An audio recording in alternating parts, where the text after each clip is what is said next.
السلام علیکم ورحمۃ اللہ وبرکاتہ۔ خواہ میں خرید و فروخت کرنا، چیز خریدنا یا بیچنا، اس کی مکمل تعبیر جاننے کے لیے ویڈیو کو لاسٹ تک ضرور دیکھیں، اور اگر اس سے پہلے آپ نے میرے چینل پوشی ٹی وی کو سبسکرائب نہیں کیا تو میرے چینل کو سبسکرائب کریں اور بیل آئیکن کو ضرور پریس کریں تاکہ میری ہر آنے والی نئی ویڈیو کو جلد سے جلد مل سکے۔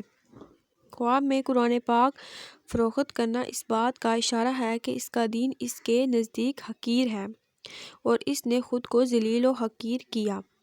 کوئی شخص خواب میں دیکھے کہ اس نے اپنا غلام فروخت کیا ہے تو اس کا کام اس پر تنگ ہوگا اور وہ ظالم ہوگا۔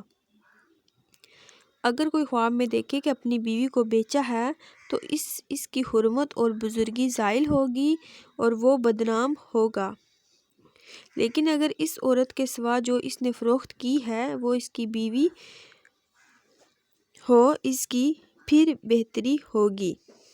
جو چیز دین میں پیاری ہے اس کا خواب میں فروخت کرنا برا ہے اور اس کا خریدنا اچھا ہے۔ خواب میں خرید و فروخت اچھی چیز ہے کیونکہ درہم اور دینار سے کرتے ہیں۔ اگر سامان کا سامان سے تبادلہ کرے تو اس کے اندازے کے مطابق وہ شخص خیر اور نیکی پائے گا۔